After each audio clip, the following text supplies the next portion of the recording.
A paz do Senhor, graças a Deus, é motivo de alegria poder estar com vocês para poder irmos para a segunda aula, a segunda lição, que é sobre plano da salvação. Eu gostaria de fazer uma oração com você nesse dia maravilhoso que Deus nos dá. Deus maravilhoso, Deus de poder. Estamos aqui, ó Pai, em mais um dia que o Senhor nos deu. Queremos, ó Pai, te agradecer pelo fôlego de vida, por estar de pé. A tua palavra nos diz, no Salmo 3, o verso 5, eu deito, durmo e me levanto, porque o Senhor tem me sustentado. Obrigado, meu Deus, por nos sustentar, por nos colocar de pé. E que esta aula, meu Deus, que vai ser ministrada, falada sobre o plano da salvação, ó meu Deus, possa ir, meu Deus, a corações, ó Pai, vidas que estão vendo este vídeo agora. Eu te peço, meu Deus, em nome do Senhor Jesus, abençoa esta aula e que esta aula, meu Deus amado, possa falar a cada pessoa que chegar, meu Deus, este vídeo. Eu te peço, Senhor, em nome do Senhor Jesus. Amém. Graças a Deus. Amados, essa segunda lição eu vou falar sobre o plano da salvação, né? E o texto para memorizarmos neste dia, nesta lição, se encontra em João capítulo 3 e o versículo 16. É um texto muito conhecido de todos, até das pessoas que não são da igreja conhecem esse texto, que é muito falado. João 3,16 diz assim: porque Deus amou o mundo de tal maneira que enviou seu Filho unigênito, para todo aquele que nele crer não pereça, mas tenha a vida eterna. Deus enviou seu Filho para morrer por nós lá na cruz do Calvário. Esse é o plano da salvação para nós. Deus nos deu a salvação. E interessante, amados, que nós falamos sobre a Bíblia toda, como falamos na primeira lição, a Bíblia toda fala de Cristo. Então, Deus já projetou um plano de salvação para nós. Um plano da salvação. Então, eu vou falar a introdução aqui, amados, dessa lição, que diz assim: a Bíblia é a palavra de Deus. Por isso, a sua função é nos apresentar o plano que Deus elaborou para salvar o homem. Ou seja, o seu papel é apresentar Jesus Cristo, o caminho para o céu, e ensinar como evitar o inferno. A Bíblia diz em João 14,6, Jesus disse: eu sou o caminho, a verdade e a vida. Quer dizer, nos mostra que o caminho é Jesus. É Ele que nos salva. E o homem, amado, o homem tinha, em seu estado original, né, o pecado não começou com o homem. Não. Ele já existia no mundo antes de Deus criar o homem. A criação do homem era revelada, né, em Gênesis capítulo 1 e versículo 23. Se nós lermos a partir do 23, nós vamos ver a criação, né, do homem, o que Deus criou, né? Deus criou o homem à sua imagem e semelhança, né? Ao criá-lo, olha só, ao criá-lo, Deus dotou o homem do livre-arbítrio. O que é o livre-arbítrio, amados? Isto é, de vontade própria ou capacidade de decisão. Então, veja bem, é você que decide, é eu que decido se eu sirvo a Deus ou não sirvo. Deus, ele não fez robozinho em séries. Não. Não foi fábrica que foi feito homens. Deus, ele nos dotou de livre-arbítrio, de livre escolha, né? Você tem a sua própria capacidade de decisão. O céu ou o inferno. Deus ou o diabo. Porque o diabo existe. Então, se nós vemos aqui em Gênesis capítulo 1 e versículo 31, né? Deus ele declarou que o homem era bom, né? Como eu falei, o pecado não começou, né, com o homem, a criação do homem, já existia o pecado, né? No entanto, se nós formos analisar, o pecado começou lá no céu, quando Satanás quis ser igual a Deus e foi expulso com a sua terça parte lá do céu. Entendeu? E outra coisa também, tem muita que fala assim, ô João, mas eu vou pegar quem inventou o trabalho. O trabalho é bênção. Não, o trabalho é bênção. Né? O trabalho não é uma consequência do pecado, não. O trabalho já existia. Lembra quando Deus fez o homem, fez a mulher, estava, né, Adão, o que Deus fez? O que Deus falou? Adão trabalhava ali. Adão ia lá, colocava o nome dos bichos, dos animais. Então, o homem trabalhava, né? Então, assim, logicamente que depois do pecado, Deus falou assim, olha, do seu suor, você vai comer. Mas o trabalho já existia já. Já existia. Pois bem,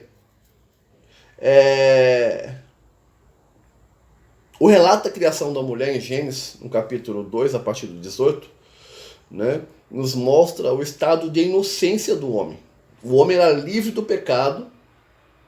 Esta era a condição do homem no paraíso, lá no jardim do Éden. Paz, alimento e comunhão com Deus. Liberdade e pureza. O homem era puro. O homem não havia pecado. Não havia pecado. O homem era puro. Então, de repente, vem o quê? Vem a entrada do pecado na experiência do homem. Lembra que eu falei? Deus nos dotou de livre arbítrio. Livre arbítrio. Então, Deus ele nos deu a capacidade de decisão, de decidir o que é bom para nós, né? O que é bom para você. Então, o homem foi criado sem pecado, mas não estava livre da possibilidade de pecar, pois o pecado estava presente no mundo e o homem possuía livre escolha. Escolheu o bem ou o mal. Deus colocou o homem à prova e a ele coube obedecer a Deus ou não, né? Se Deus quisesse, ele poderia ter evitado que o homem pecasse. Mas como eu falei, poder de escolha, poder de decisão. Deus, ele deu a você poder de escolha, de escolher o bem ou o mal. O bem ou o mal. Amados, a narrativa da tentação e a queda do homem é apresentada em Gênesis 3, a partir do versículo 1, fala da queda do homem. Né? Logo, no verso 1, olha aqui, ó. Ora, a serpente era mais astuta que todas as alimárias do campo que o Senhor Deus tinha criado. Olha aqui. Era astuta. Satanás colocando em dúvida a palavra de Deus. No verso 7 encontramos a consequência, né? De Gênesis 3. O verso 7 encontramos a consequência do pecado. O homem ficou nu. Isto é, descoberto diante de Deus. E o fato dele fazer aventais de folhas de figueira, nos mostra que desde o início o homem sempre procurou justificar-se a si mesmo diante de Deus, através de suas próprias obras. Olha que interessante, amado. Olha como o homem é. Nós nunca falamos que erramos, né? O homem tem esse negócio. Não foi. Quando Adão pecou, olha que Adão falou, não, Senhor, mas foi a mulher que tu me deu. tu me deu aquela mulher. Né? Então foi a mulher. E acho que ele foi mais ainda inciso, ainda porque ele falou assim, ó, foi a mulher que tu me deu. Culpou Deus, tu me deu.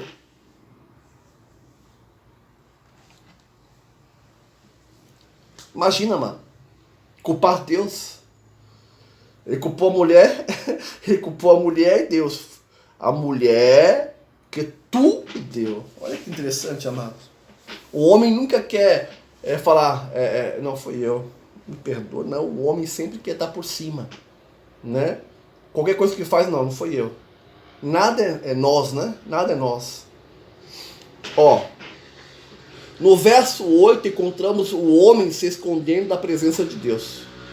Não por humildade, mas por causa da culpa e por medo de penalidade do castigo. Aqui está a doutrina do pecado original, irmão. O verso 9 nos revela que o homem, por natureza, não busca Deus, mas foge de Deus. Pra você ter uma ideia, como há algo espiritual, amado, olha como é espiritual as coisas. A natureza nossa, do homem, não é buscar Deus. A Bíblia fala, buscar-me-eis e me achareis. Quando me buscar do quê? De todo o vosso coração. Mas o homem sempre tenta fugir de Deus. Olha como é espiritual. Você consegue pegar a Bíblia, ler a Bíblia no máximo 10 minutos. Já dá cansaço, fadiga, não é verdade? Dá cansaço, fadiga. Mas procura ver alguma coisa que não seja espiritual para você ver. Fica no WhatsApp. Fica no Facebook. Você consegue ficar no Facebook 5 horas. No WhatsApp 2 horas e meia, não cansa. Você pode chegar no trabalho cansado que for. Se você abre o Facebook, você fica 3 horinhas tranquilo até umas 2 da manhã, 3 da manhã, vendo. E a Bíblia não consegue ler 10 minutos. É espiritual. Então, a natureza do homem não é buscar Deus, é fugir de Deus, das coisas espirituais. E é isso que o diabo, o inimigo da nossa alma, quer. Ó. Só que em tudo isso, Deus sempre fez com que nós se aproximássemos de Deus. Deus sempre quis instituir uma providência, um plano de salvação. Para a salvação minha e tua. Ó, providências de Deus para o homem. Em Gênesis 3:21, apresenta Deus provendo túnicas para cobrir a nudez do homem. Para isso, um animal precisou morrer, pois sem derramamento de sangue não há remissão de pecados. Está lá na carta aos Hebreus 9:22. Esse animal que foi morto tipificava, ou seja, apontava para Jesus. Lembra? Com Jesus houve derramamento de sangue. O Cordeiro, né? O Cordeiro de Deus que tira o pecado do mundo. Pois bem, e que no plano eterno de Deus já havia sido morto antes da fundação do mundo. Deus já tinha estipulado um plano de salvação para a humanidade. Deus já tinha feito com que no seu poder, na sua majestade, viesse um plano de salvação para a humanidade. Ó, olha aqui, ó. Pois Deus, sendo onisciente, sabia que o homem iria pecar e antemão planejou a redenção para ele, através de seu Filho Jesus, mesmo antes do homem ser criado, para que através de Jesus o homem voltasse ao seu estado original de comunhão com Deus né? Ao vestir o homem com a túnica de peles, Deus estava cobrindo sua nudez espiritual. Em Isaías 61:10, vamos ver lá? Isaías 61:10. Isaías 61:10.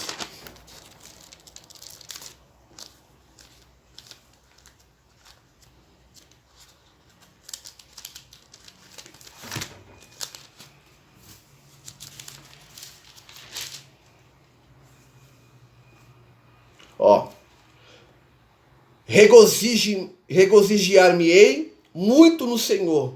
A minha alma se alegrará no meu Deus, porque me vestiu de roupas de salvação e cobriu-me com o manto de justiça, como um noivo se adorna com o turbante sacerdotal e como a noiva que enfeita com as suas joias. Olha só.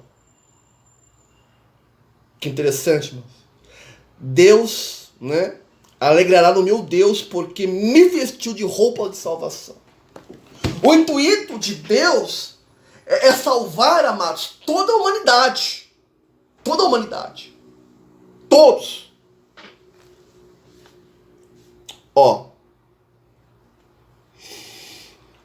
Mostrando ao homem que a justiça própria para nada serve no tocante da sua salvação.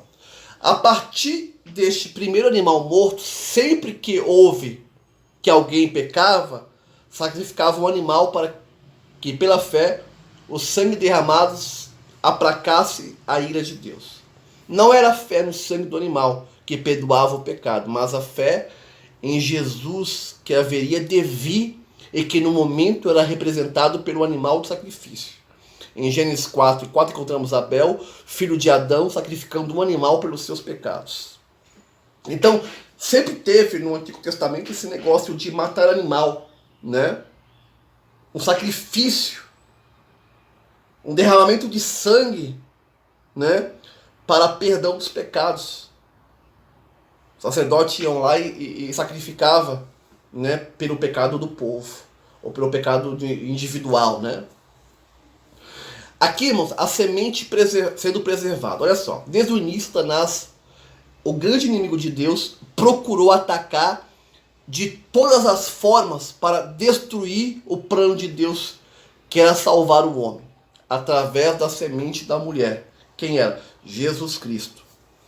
Deus escolheu Abel para preservar a semente, mas seu irmão Caim, instigado pelo demônio, o matou, né, pelo diabo, matou lá em Gênesis capítulo 4, versículo 8, Caim matou Abel. Para substituir Abel, Deus deu outro filho a Adão, a saber, Sete. Está lá em Gênesis capítulo 5, versículo 7. Mas o germe do pecado se propagou de tal forma que Deus se arrependeu de ter criado o homem, então resolveu destruir toda a raça no dilúvio.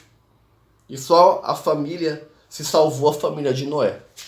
Os irmãos sabem do texto, né, da arca de Noé, tal, a salvação da humanidade ali, né, através do dilúvio. Mas preservou justo Noé e sua família para propagar a semente do qual nasceria Cristo, né? Mais tarde, Deus chama Abraão no meio de uma geração corrupta, idólatra, e o escolhe para que fosse pai de uma grande nação, né? Gênesis capítulo 12, a partir, fala do chamado de Abraão ali, né? Do ponto de vista humano, isto era quase impossível, pois Sara, esposa de Abraão, era estéril. Mas quando estava com quase 100 anos, Deus cumpre sua promessa, então nasce Isaac, que foi pai de Jacó, de onde sairiam as 12 tribos de Israel, e dentre essas tribos a de Judá, né? Que é a descendência de Judá que Jesus veio, né?